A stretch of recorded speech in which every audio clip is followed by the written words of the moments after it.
Our God in heaven, we thank you for this very special time that we can all come together, Lord, and learn these messages. How blessed we are living in the time that we are to have understanding and knowledge of our present moment, Lord. I just pray, Lord, that you would help me today to present and for the hearers to hear, Lord. And we thank you in your name, Lord, Jesus. Amen. So today we're having a look on the line of the 144,000, and we actually know where we are.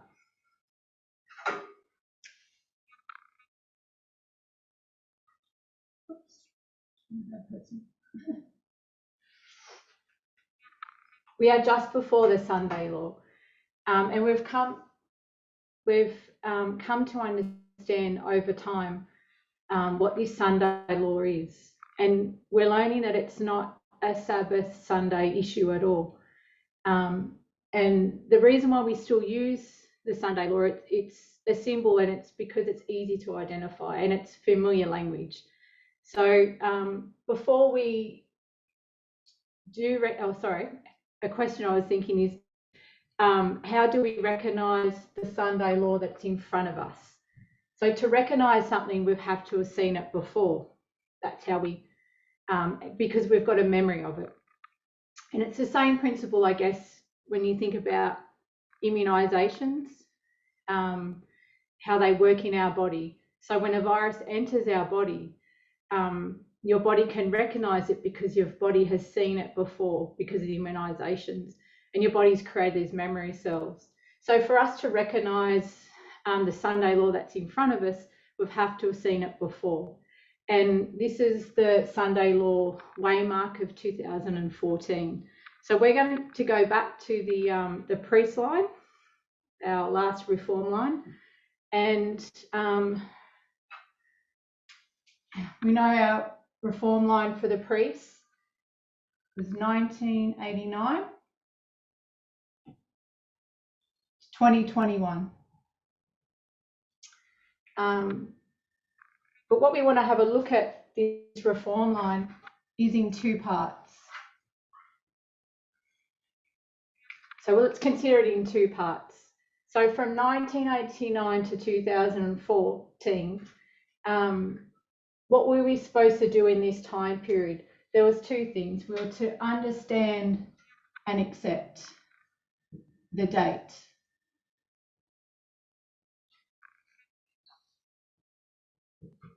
That 2014, the existence of 2014. So all this history is preparing us for the 2014, not its content, just the fact that it exists and the implications to the fact that it exists.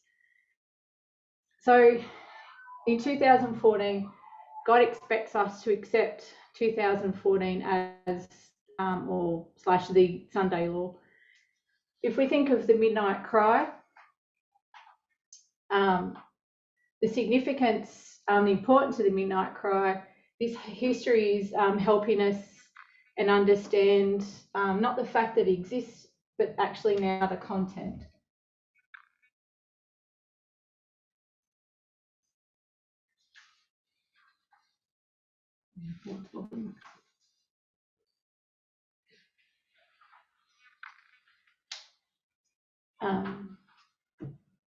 So all of us that live in between that 2014 to 2018, so God's given us a box, and God said, don't open that box. You're not ready to open that yet.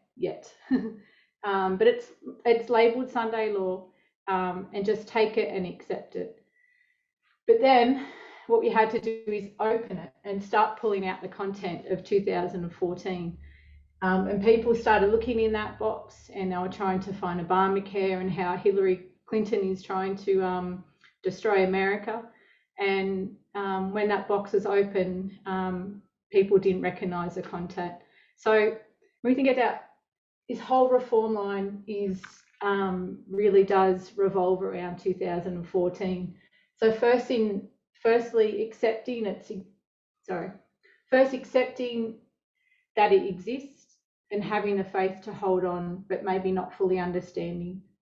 And then we're to open up the content and start going through. So 2014, there was many major turning points, and we've seen over the since the beginning of the year, there's about 26 significant events that happened in 2014. So one of those significant events I'm going to pull out of the Sunday Law box today is actually Gamergate.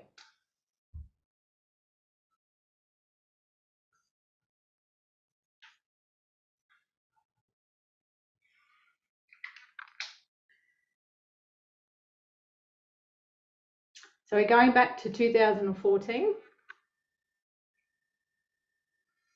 So I'm just going to turn my board around so I can just write some stats on the board.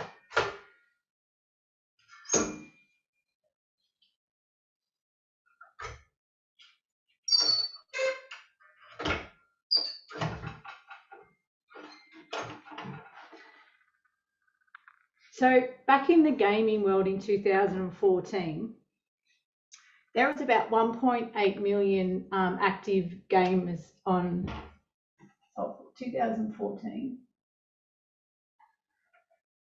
There's about 1.8 million active gamers. So in this last 8 years, the gaming industry has grown quite significant. In total, presently, there are estimated, so I'll write 2022. So presently there is now 3.24, not million, but billion active gamers across, this is across the globe. The gaming industry, it's bigger than the music and the world industry actually combined. So I'll write the net worth. Presently, this was taken in March 2022. So the global gaming industry is now worth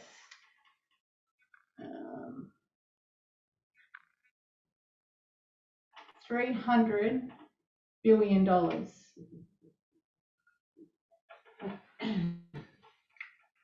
So you might be thinking, well, you know, what's so important about understanding about the gaming world? Well, firstly, you can see that how many people are actively on in society. This is quite a large amount of people. And I guess it's important for us to understand in the context of what we've been learning a lot about misogyny and how it runs through so many fabrics of our society, and the gaming world is not excluded from this. So I want to go through Gamergate very slowly.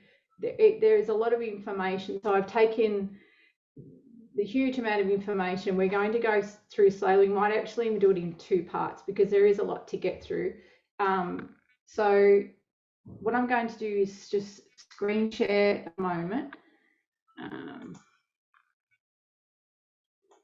What we're going to do is we're going to go through each of these titles. Firstly, can you see that, Brody? Can you see that? Can you see my screen share? Yes. Yeah. All right. Thank you. All right. So we're going to go through these each titles, and we'll break them all down. So first of all, what is Gamergate? And Gamergate as a hashtag, an overview of Gamergate, the social media platforms used in Gamergate, who did Gamergate target, how did Gamergate actually start, and who was behind Gamergate, what did the mainstream media say about Gamergate, and most importantly, Gamergate in prophecy. We might actually just get to these first parts, and we'll see how we go for time. Okay, I'll stop sharing. So our first title there was, you know, what is Gamergate? So Gamergate was a name used by the gaming industry, and they were speaking up about, they explained it the way ethics in the gaming world.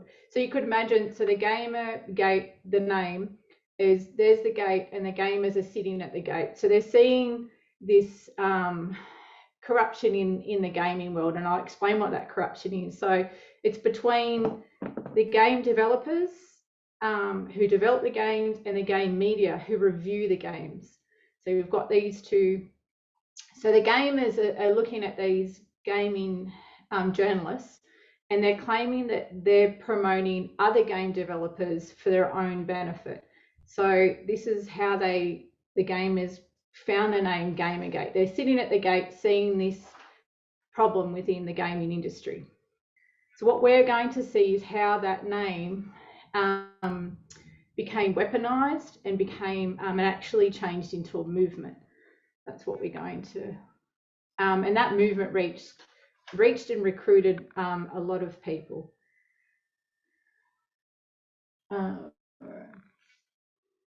So Gamergate as a hashtag was the next title. So Gamergate as a hashtag was created on Twitter, and we'll see later on who actually created this hashtag. But first, let's look at the social media platform Twitter. So we're going to go to Twitter first.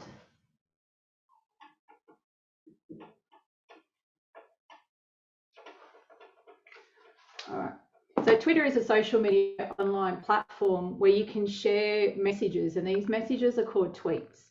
So by using the hashtag in front of a word allows people to click on that hashtag and connect with other people's tweets that have the same hashtag. So I'm going to do what we've been learning. So we're going to be, this is a hashtag, and I'll show you later on actually the beginning of how it started. So we have this Gamergate, but it's gone from just a word used to now a hashtag on a social media platform. So you can read and share between tweets with other Twitter users. So what happens is, if you press on that inside the tweet, the message itself, then it will link you to other people that have that word as well. We're going to go through more of the social media that's being used, but we'll just leave that there for now. So the overview of Gamergate, to get just an overview picture of it. So Gamergate was we'll call it an online harassment campaign, initially conducted through the use of the hashtag Gamergate, and which promoted sexism and anti-progressivism, in video game culture. So in August 2019, it targeted women in the video game industry, and some of these names, some of them might sound familiar, but we're going to go through each of these people that were targeted. So notably, game developer Zoe Quinn,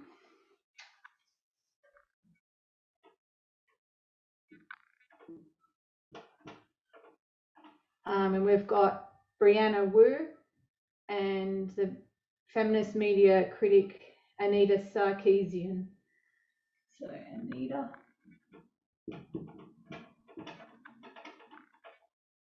Sarkeesian. Well, I think her name. And Brianna Wu.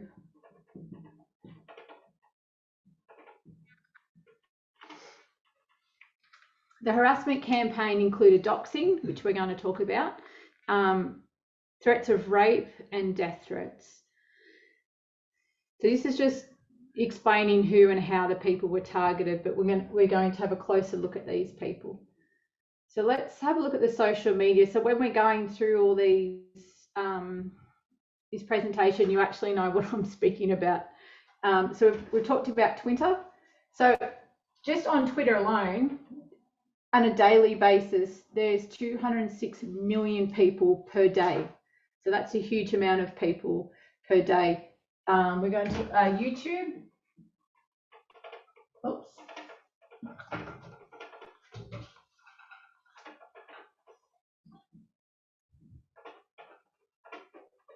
Oh, not dude, tube.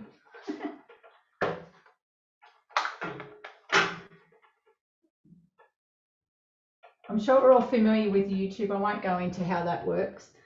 The next one is Reddit. Reddit will explain a little bit about it, just a very brief overview. So this is a platform that users are anonymous. There are ways of finding out because they actually have a username, but they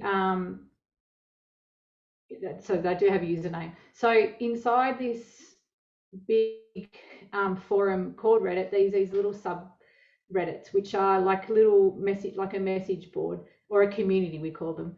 So you can join any of these communities, and what happens is the way how Reddit works is in these communities, if you like what's written, the content is written in the post, the people in the community can actually upvote that. So it goes through the rankings, and then ultimately you can see visibly on the Reddit website. So that's a really very basic overview of Reddit. Next one is 4chan.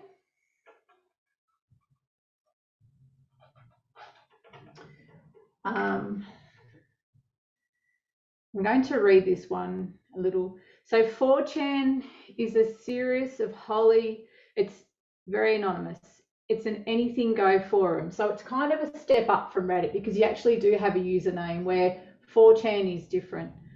So it's the 4chan in its layout and fundamental operation is not much different from Reddit. So the site's broken up into threads where the users can discuss different topics. And monthly, there's about 22 million people a month on 4chan. A couple of things that make 4chan a little bit unusual, however, is we spoke about Reddit. So users never need to have an account or even pick a name. So that means participants can say, do virtually anything they want with only the most remote threat of accountability. Also means that you can't message other users, and really you can't really establish any social relationship with them unless they reveal their identity in some kind of way. So that's 4chan. And just want to give you an idea of the majority of people that use 4chan. So according to their website, their own statistics, the vast majority of its users are young, college-educated men with an interest in Japanese culture, video games, comics, and technology. Most live in English-speaking countries, the United States, Britain, Canada, and Australia. But the site also sees sizable traffic from Germany, Switzerland, and France. So that's 4chan. Actually, I'm going to leave that because it's too much information to talk about more. So basically, there's ultimately no way of knowing who uses it with certainty. I'm going to skip that part. And the next one is called 8chan. You might have heard about 8chan.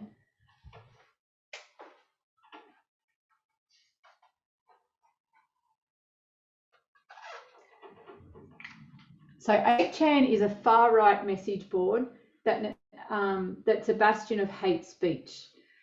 It was first created as a more lawless alternative to the message board 4chan. So you've gone from 4chan, and then we've even gone up to another step for 8chan. It was created, the birthplace of QAnon, if we remember that, conspiracy theories, which originated from anonymous posts with the username Q. I'm not sure if you've heard of that one. And then we've got WordPress.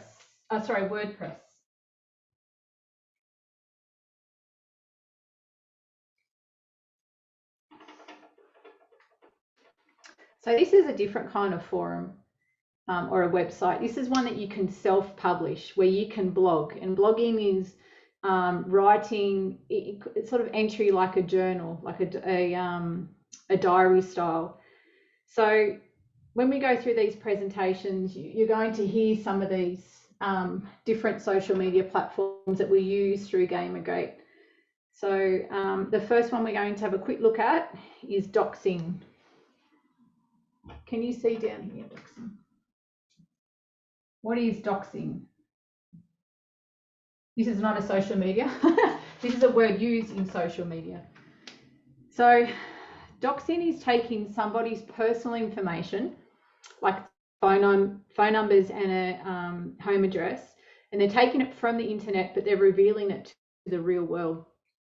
So somebody can have access, they call it hacking, hack it into your personal data online, and find out this personal information, where you live, and share it with whoever they want to share it with. So that's doxing. All right. So how did all this begin? So how did Gamergate actually start? So the controversy and the events that would become known as Gamergate began in 2014 as a personal attack against Zoe Quinn. We're going to go and talk about her a bit more in a moment. So Quinn's former boyfriend, Aaron Genoe, wrote a lengthy, detailed account of their relationship. And it was a breakup, including copies of personal chats and emails and text messages. And then he brought them all together, and he decides to post this online. So he's called this post the Zoe post.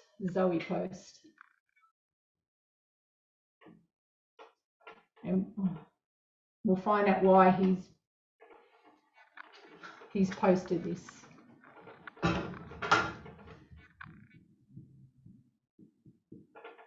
don't give myself much room. Okay. So the blog, so he's written it as a blog, and he's used WordPress. He's used quite a few of these, but he's used WordPress, and he's made a blog, so a diary style entry, and he's implying that Quinn has had a sexual relationship with a guy named Nathan Grayson, and Nathan Grayson's a reporter, and he works for a website called Tukatu, in exchange for a favourable review of her a game that she's a gaming developer, and it's called Depression Quest. So he's put this whole big post together, claiming that he had all this not only information about this reporter and her having a relationship.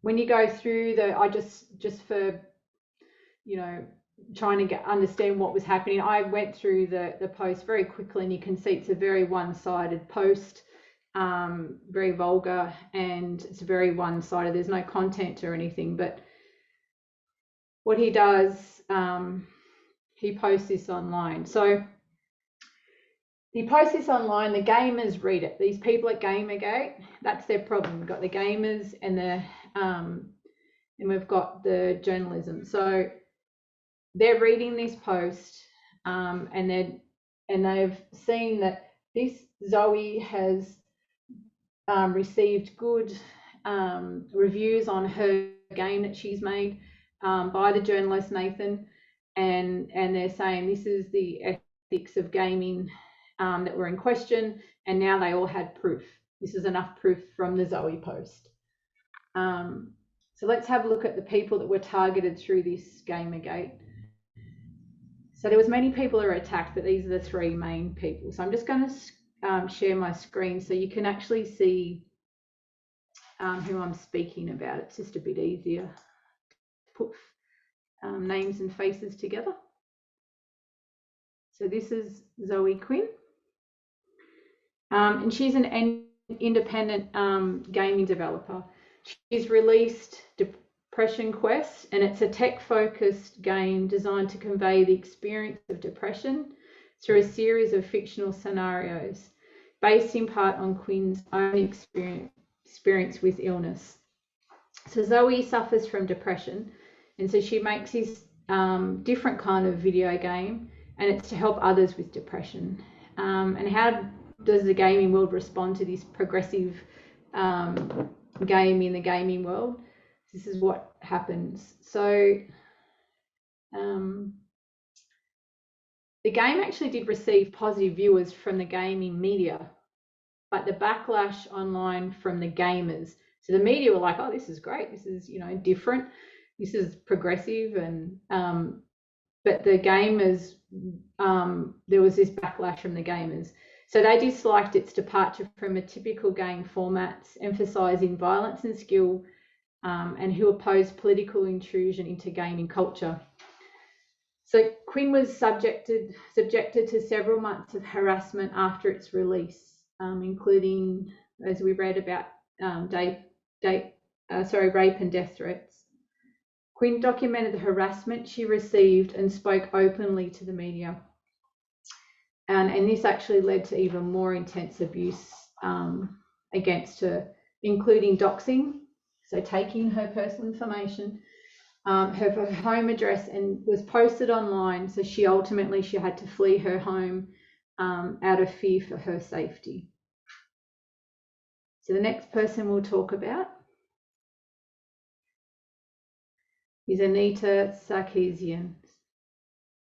So Anita is, she's a media critic and executive director of a non-profit and video web series called Feminists Frequently. Her website series shows the culture of video games and how women in these games are used as prizes, are subjected to abuse. They play a character of a pathetic woman in, you know, in distress, usually in a skimpy outfit, and she has one that she did a series on damsels in distress and how women always are in this place of needing to be saved. So she challenged all these things. So she began to make videos that took on this pop culture. In 2012, she decided to dedicate a series of videos to the topic of computer games. So she launched a Kickstarter project. So it's the community that helped raise funds to do a project. And she wanted to show that in these projects, there was a title for her video series, and there's 13 separate videos called Tropes versus Women. So tropes is like the storyline. So the storyline that's always shown in video games and a lot of movies, versus women. And so she only needed $6,000 to start this, to bring this video series. So it says here she, in 24 hours, she had raised this $6,000, and then within 2 weeks, she'd raised even 4 times as much. So she's got this money to start this project. So people are embracing this, you know, they want change and they want to support her, but there is a backlash. And that's when the harassment started. So people started vandalizing her Wikipedia page with gender-based slurs, and her YouTube series were hit with a whole lot of abuse. She said that she'd been harassed on the internet before. She says, I'm a woman on the internet. And then she goes to say, but she'd never been attacked by a mob.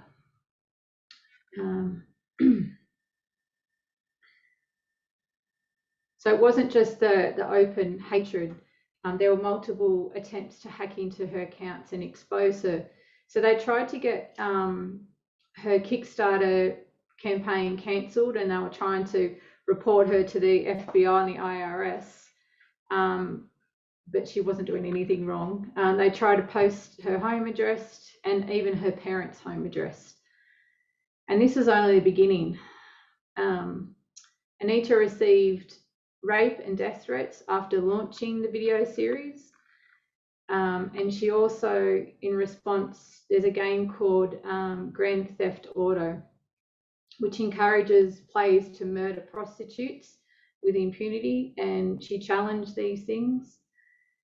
The backlash, they said that she was a con artist, and they raised a lot of money who were against what she was doing, and they tried to they made a film about, like, a documentary, a kind of exposed style documentary about her, which exposes nothing about her doing anything wrong. So, and And somebody even created a game in which you can punch an image of her face until it's bloodied.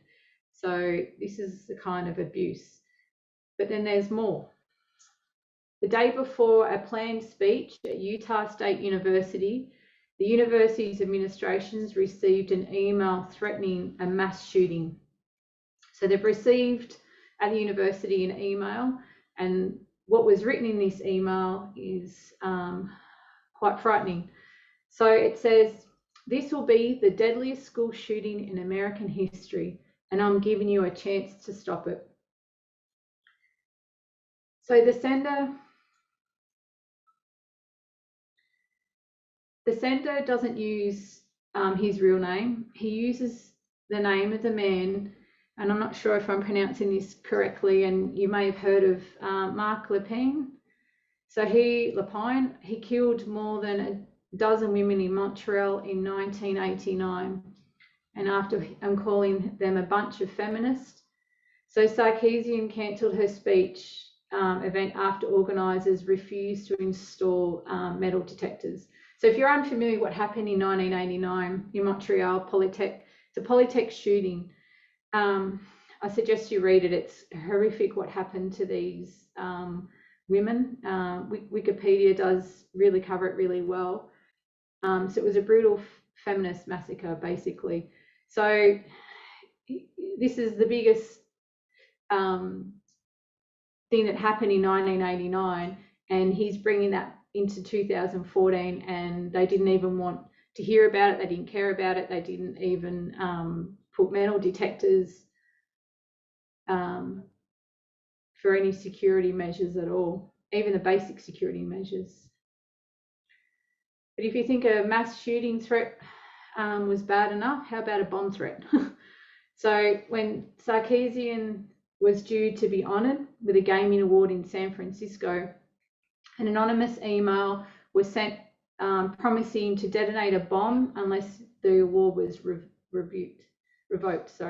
This time, Sarkeesian says the event organisers worked with her to ensure everyone's safety. So the police bomb unit found nothing, and the award ceremony was able to go ahead as planned.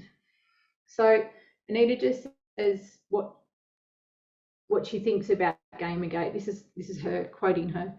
"It's just a scary, violent, abusive temper tantrum. It's an attack and assault on women in the gaming industry. Its purpose is to silence women, but if they can't, they'll attempt to discredit them." So that was Anita.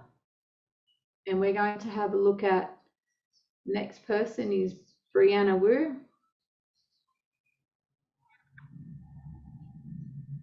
So Brianna, so she's an American video game developer as well, and a computer programmer. So she co-founded an independent, it's called Giant Space Cat. So it's an independent game studio. She's also a blogger and a podcaster on matters relating to video game industry. So she actually confronted some of the people that were on this Gamergate and challenged them for what they were doing. And she said she was monitoring 8chan's, so she was monitoring this website.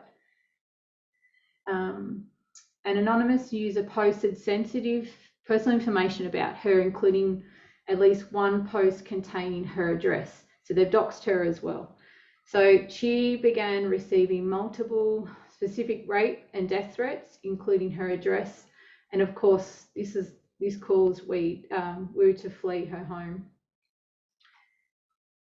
And these threats have been widely attributed to the Gamergate supporters. Just a couple of things that she said. Wu said that she had received emails that contained images of mutated dogs from people who identified as Gamergate supporters following the recent death of her own dog. In late 2014, the Wu family was offering a cash reward for information leading to the prosecution of those who sent death threats to her. We're looking at 2015, she said she was spending 1 full day a week contacting law enforcement to, for all the death threats that she was still receiving. And she would only attend any events in the gaming world if there was a security detail on board. She actually started a legal defence fund for women that were targeted by Gamergate. So in March 2015, she said she received 48 death threats in those 6 months from when it started. And the last update in 2019, her and her husband were still living, unable to live freely in fear of people finding their address. So I don't know about you, but I don't know if you're thinking, how can these women be so subjected to so many threats and nothing's happening? And we're going to answer this a little bit later on. We'll explore that. So who is behind? Our next title was, who was behind Gamergate?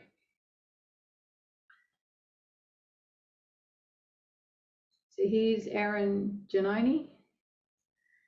So he's a 24-year-old software developer. So he created the Zoe post.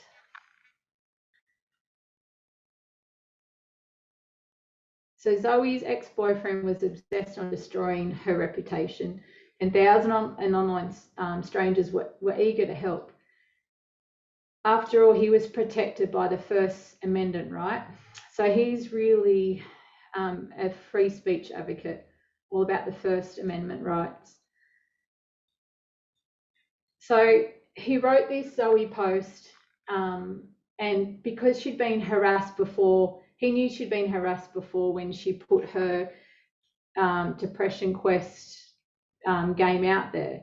So he knew where to go for the harassment.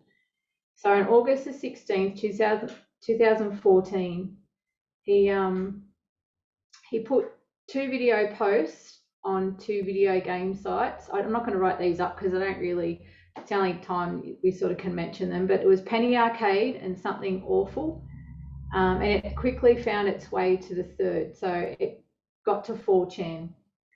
And those online communities had a history of harassing women gamers. So the moderators of the first 2 websites, so Penny Arcade and Something Awful, the sites were deleted almost immediately. So he had a plan B, of course. So he posted it himself on a blog on the WordPress. So he wrote a blog himself, and on 16th of August, he clicked publish. For the next several hours, he sat watching the bedlam he had created, and it exploded and exploded and exploded.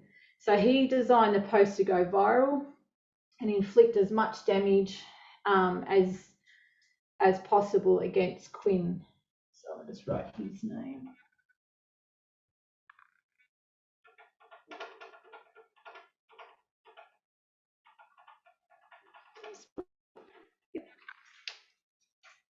So he enlisted the mob that would later become Gamergate to do most of his dirty work. And he was hiding behind this First Amendment and pretty much taking no responsibility for what was going on. And the nightmare that Quinn was forced to endure, and all these other women too. So we can see he's a free.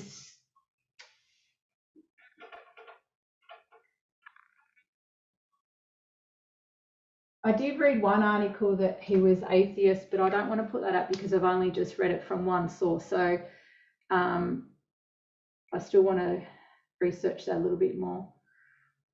All right, so the next person who was behind this person is called Adam Baldwin. Now, Adam Baldwin, he's the man who started the Twitter post. Write his name up.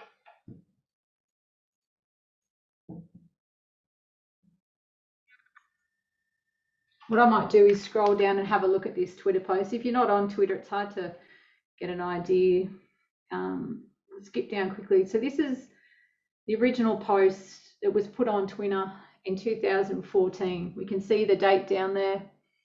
It was the 27th of August. So a couple of weeks later, this is what's happened. So I'm just going to. So these pair of videos, you can't access them anymore, but basically it was showing the earlier allegations between Zoe Quinn, the game developer, and Nathan Grayson, who was the journalist. So these two YouTube clips get posted, and then Adam Baldwin decides to make a hashtag on his Twitter account. And as we talked about before, you can press on this hashtag, and then you'll be linked to other people, other tweets that have actually also put this on their tweet. So you can see this button over here. You can follow this person, and you can see that 175 people have retweeted this, and then you start doing the maths, and pretty much, I think within the month, this is what it's within the month, this actual Twitter post was retweeted 1 million times in just 1 month. So that's the speed of how things can fly through the internet. This is it's like this internet warfare. It can go through quite quickly. So a little bit more about Adam Baldwin. So who is he and why did he start this hashtag? So Adam Baldwin, he's an actor, and not that I'm into movies that much, but he was on Full Metal Jacket. He seems to play a lot of military positions in movies. So he's also a voice character on some video games as well. So he was the one that coined the Gamergate hashtag. So in 2014, he's got about 190,000 followers. So at that point, and now he's up to 375,000 followers on Twitter. Another thing I want to write down is he's against what we call social justice warriors.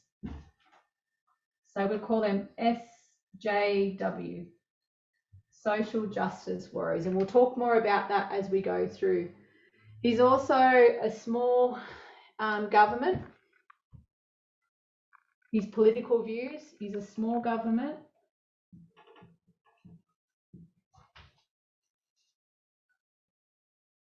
Make sure I get my spelling right. Conservative.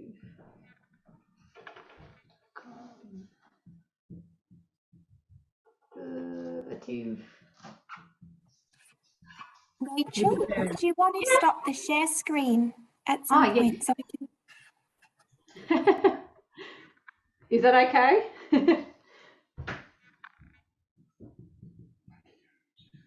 Can you see that at all? That's great.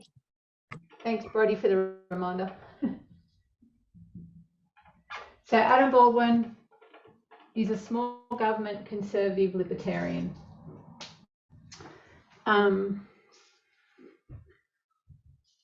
So why did he start this hashtag?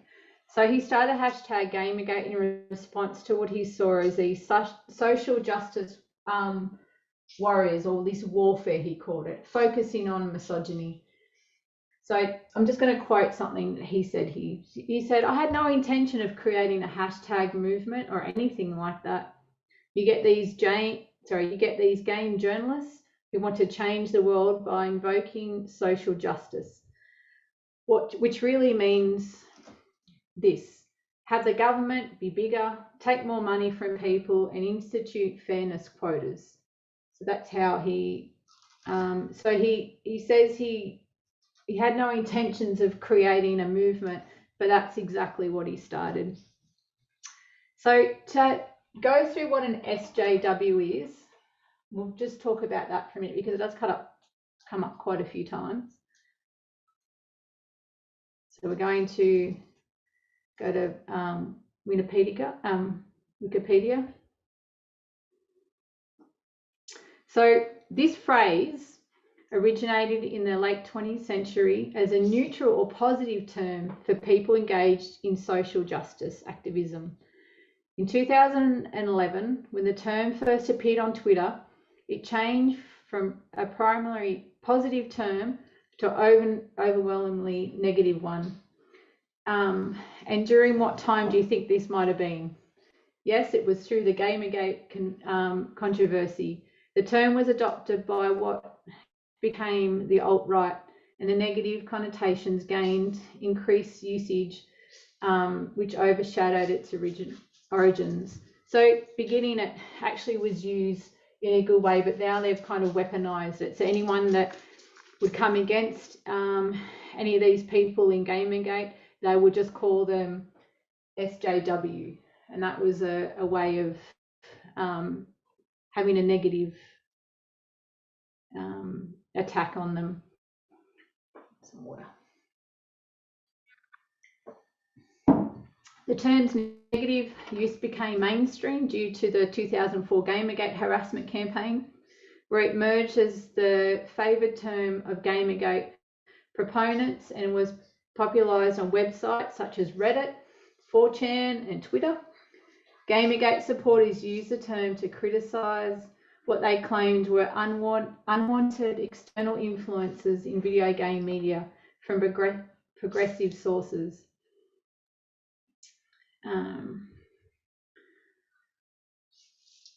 So we saw that name was actually what we said. It was originally used in a positive way, and then through Gamergate it's used to discredit anyone who defends the social progressiveness, and we can see it's adopted by the alt-right.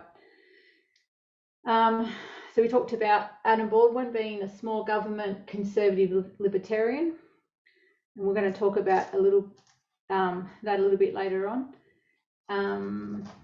So Baldwin's hashtag Gamergate is picked up by the news site Breitbart. I'm not sure if everybody remembers Breitbart, but Elder Tess talked about Breitbart quite a lot. So I'm just going to screen share again. The next person I'm going to look at is, so enter Milo Yiannopoulos.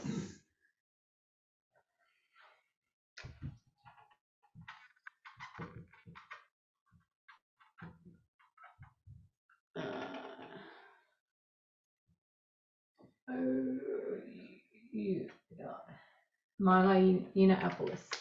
So Baldwin's hashtag is going through so many different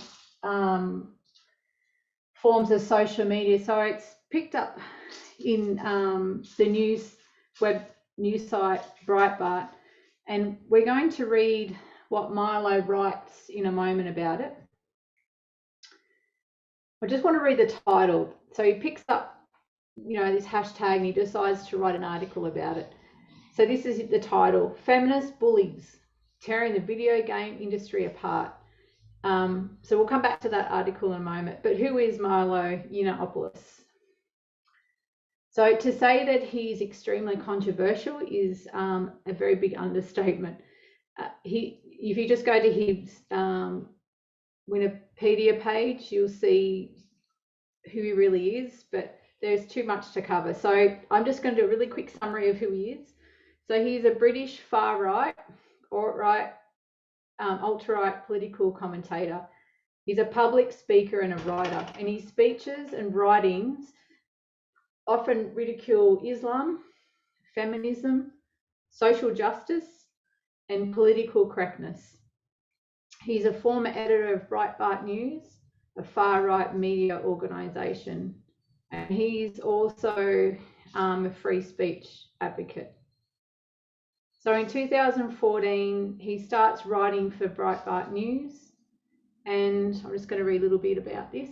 Breitbart News aligns with the alt-right under the management of former executive chairman Steve Bannon, it's another name we're familiar with, who declared the website the platform for the alt-right in 2016. So in 2016, Breitbart News becomes a virtual. It's supporters of Donald Trump's 2016 presidential campaign. I just want to have a real quick look at what he says in his article. Feminist bullies tearing the video game industry apart. So he was 30 years old when he wrote this article. And I've just taken a tiny little section out of there. Marlowe says, well, let's be honest. We're all used to feeling a niggling suspicion that death threats sent to female agitators aren't all that cracked up to be. And indeed, there is no evidence that any violent threat against a prominent female figure in the media or technology industry has ever been credible. That is to say, that any feminist campaigner on the receiving end of internet trolling has never been in any real danger. Even in the most famous cases, that of Kathy Saria, there is no evidence the target was ever at risk. Just for time, I'm not going to go into who Kathy is, but basically she in 2000, this goes back 2007, she left her job as in the fitness industry because she went to see, she attended a programming class and she, fell in love with it. So she changed her whole career to be a teacher in the media, in programming. I might just read it just for context. So she abruptly cancelled her appearance in 2007 on an e-tech conference in San Diego due to threatening blog posts and emails, including death threats. So these people are harassing her, posted images of her face next to a noose and being strangled. So the harassment increased after threats were reported to the news. So she's reported them to the news and then the threats increased. She actually gave up her career in technology because of the harassment, and she withdrew from most public speaking events and she stopped no longer blogging. In her final post, she wrote that she didn't want to be involved with a culture of the blogosphere as long as such harassment was accepted. She later wrote, I had no desire then to find out what comes after doxing, especially not with a family. I think I'll just stop sharing.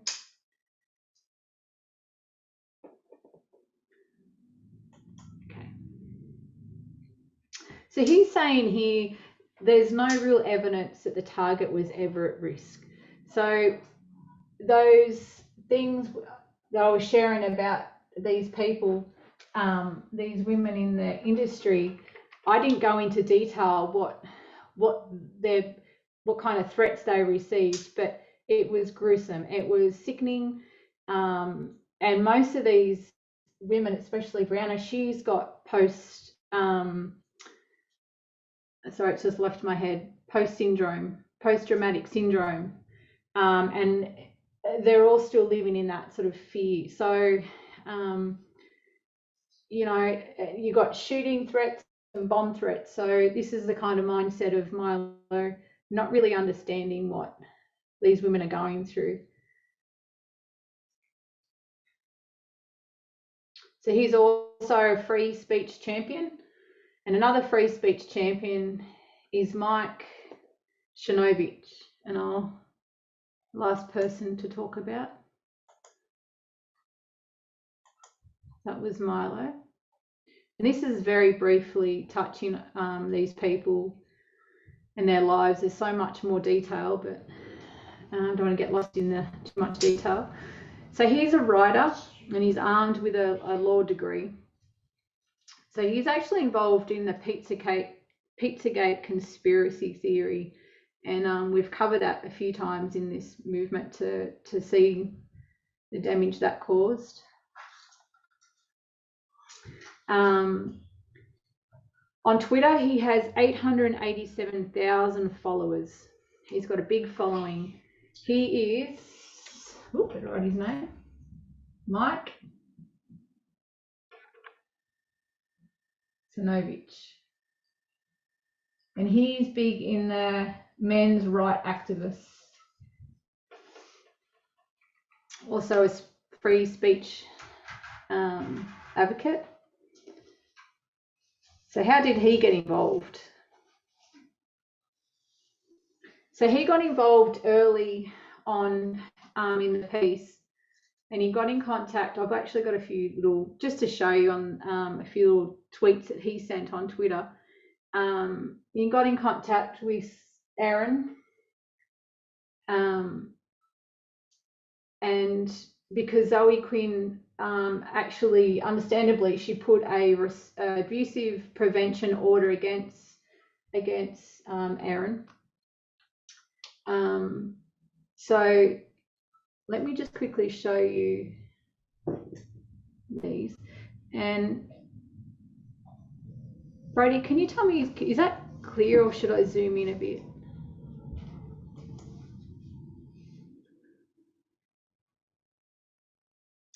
So these are some of the things that he would say on his Twitter account. SJWs are bullies. I hate bullies. How do you handle a mob of bullies? You single them out one by one and you dox. This is coming from a lawyer. If believing in the First Amendment and due process makes me a psychopath, then I'm guilty as charged. And you can see here he's got this Gamergate link here on Twitter. And now he's talking about Aaron is a nice guy. I, on the other hand, am not so nice. I play a lot meaner than the SJWs. Just wait until I issue subpoenas and start doxing. And then you can see that he's actually makes contact with Aaron. Thanks, guys. I found Aaron's Twitter. The offer is out there. I'll be happy to fight against the free speech hating SJWs. So he wants to take up the cause. I'll just stop sharing. For Aaron.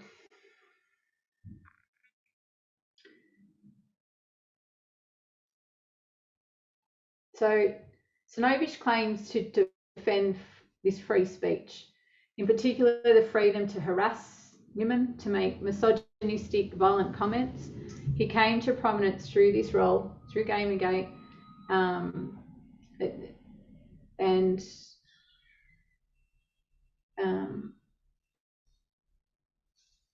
he steps up and says that he will protect pro bono, he even says, to help him to drop the charges that Zoe's put against him.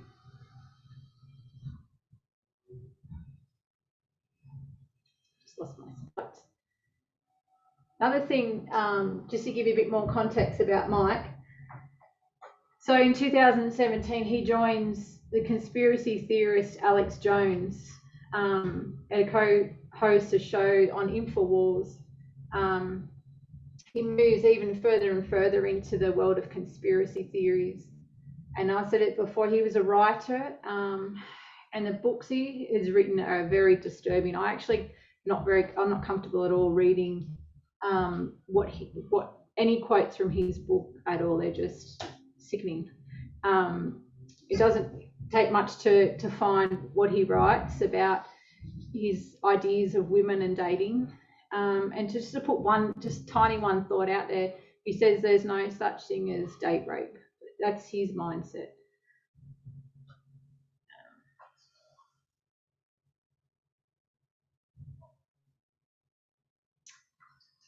So they're basically saying the men don't want anyone interfering with their games. So don't tell us what to do. We want the freedom to abuse women in our games if we want to. We don't want any political correctness to ruin our fun. So no SJWs. So basically, don't take our guns away. Don't take our games away. Sounds like don't take our guns away. All right. It's a time. Is that time? I'm just doing a quick time check. the prophetic part is really important. I want to take my time in actually going through that. This is just the kind of foundation of it, but maybe a couple more things that I can just speak about, and maybe we can, if there's any questions later on.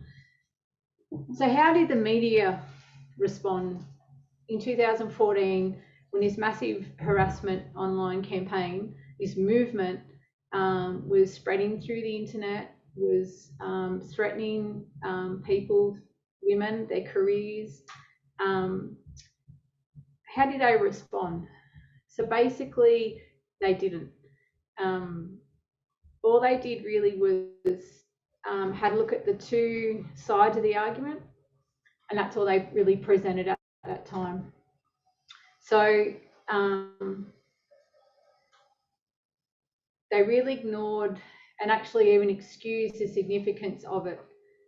And those two, I'll just explain really quickly, just the two arguments. So yeah, and ethical gains in journalism.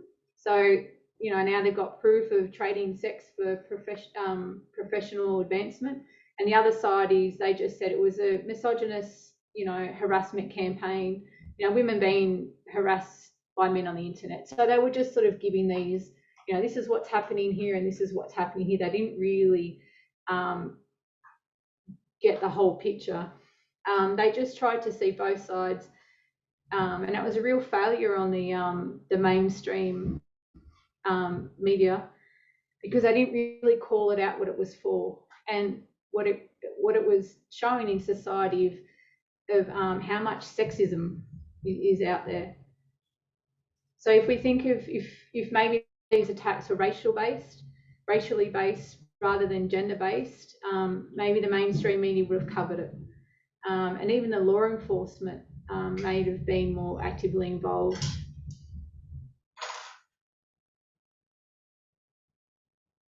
And if you think about, we're going to talk more about the media, but just quickly, just want to jump back to Brianna Wu. So we read that she was contacting, one day a week, contacting the law enforcement. And in 2017, the FBI actually closed, she was wanting more and more investigation, but the FBI actually closed the investigation. They identified 4 men who sent threats and obtained confessions from 2 of them, of whom stated that they had sent the threat as just as a joke, but understood it was a federal crime to send a threatening communication to anyone, and they'll never do it again. The US Authority for the District of Massachusetts actually declined to even prosecute. So, prosecute, giving no specific reasons. So, of course, she, her reaction to this report of the investigation, she was quite upset. She said the FBI needs dedicated agents to understand the online culture, especially 8chan in particular.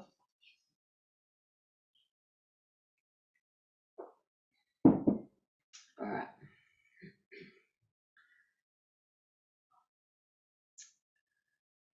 What's the time? 10 past.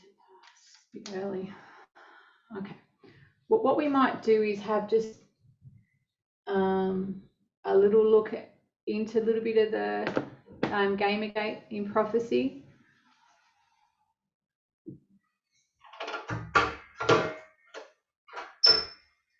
I'll read that. It's too early to finish. Is there actually any questions just before I do talk? Is there any comments or questions before we go into this next part? I'll just flip the board back over. Any thoughts or nobody understands the social media platforms, or any other questions? Rachel, can I have you clarify something for me? When you use the word hashtag, you mean the platform in which they get their hate speech or whatever, threats out, or am I wrong? So can you ask that just one more time?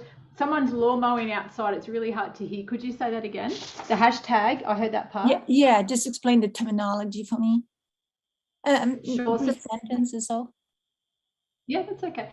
So the hashtag is just the pound key, I think they call it as well. So when you create in the Twitter, you have your post that you want to write. If you actually select this button on your computer and then you write a word, that actually it changes the way the word, it's not just longer just a word, it's actually becomes trying to think of a word. Yeah, thanks. Call a friend, a link. So that link can now be used to link others to use that hashtag.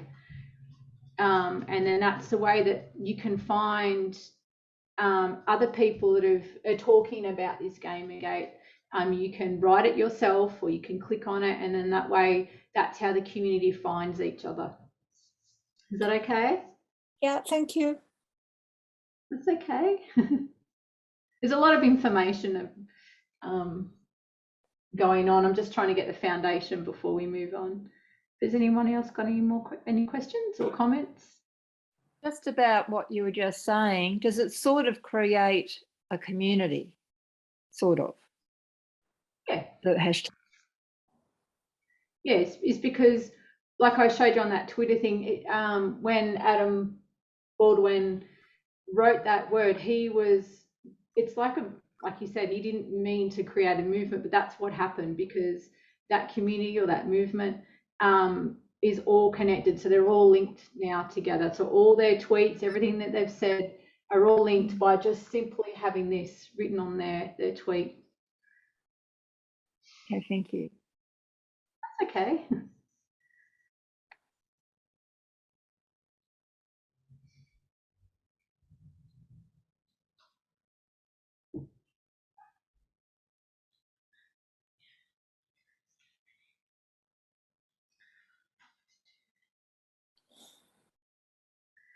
What we might do, if I get into it too much, it might take too long. So what we might do is, there's a Vox article that we might have a look at, but I don't want to finish it off in a rush. I would like to go slowly at the end, because a prophetic understanding is really, really important. Is that okay? It's probably only maybe a 10-minute from the article, and then we might, if that's okay, we can have an early mark.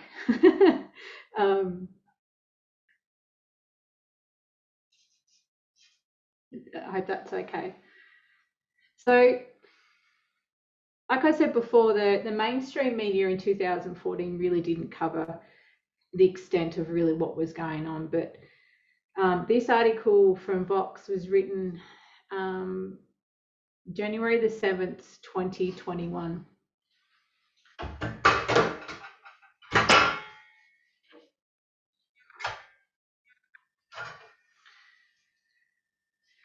right, so I'll just read this through. Harassment and misogyny have been problems in the community for many years before this. Oh, sorry, I give you the title. What we still haven't learned from Gamergate by R.J. Romanio. Harassment and misogyny have been problems in the community for years before this. Deep resentment and anger toward women that powered Gamergate percolated for years on the internet forums. Robert Evans, a journalist who specialises in extreme communities and the host of Behind the Bastards podcast, described Gamergate to me as partly organic and partly born out of decade-long campaigns by white supremacists and extremists to recruit Heavenly from online forums. And he says, let me tell the guy I'm working with, I'm going. If you ask me, tell him I'm going, not the boy. And he says part of why Gamergate happened in the first place was because you had these people preaching to these people of disinfected young men. But what Gamergate had that those previous movements didn't have was an organised strategy made public, cloaking itself as a political movement, the flimsy philosophical stance, its goals and targets amplified by the power of Twitter and a hashtag. Again and again throughout 2014 and afterwards, and really well before that, as women in online subcultures withstood years of targeted harassment, many failed to understand and assess what Gamergate was.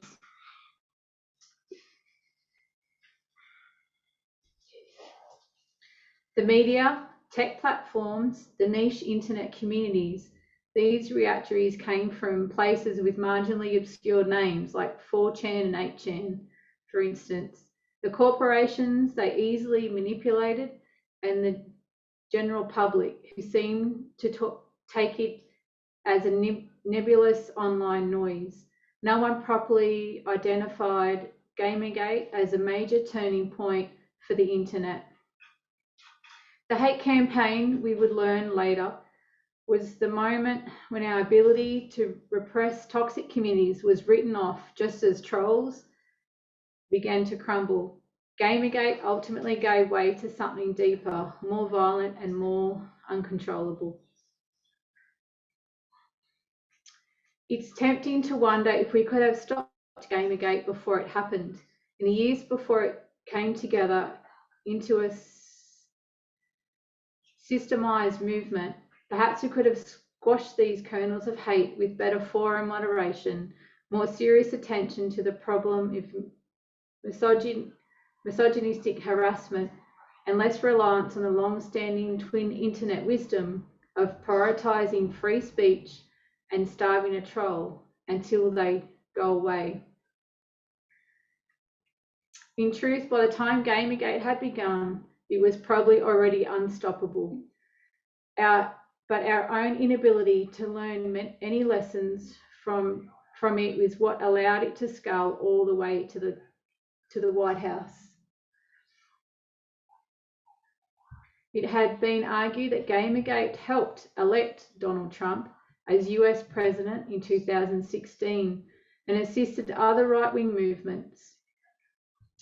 Alicia Rosenberg called Trump the Gamergate of Republican politics in an opinion article for the Washington Post in 2015. Trump's strategist, Steve Bannon, remarked that through Mila Yiannopoulos, who rose to fame during the controversy as a technology journalist for Breitbart, he had created a generation that came in through Gamergate and then get turned into politics and Trump.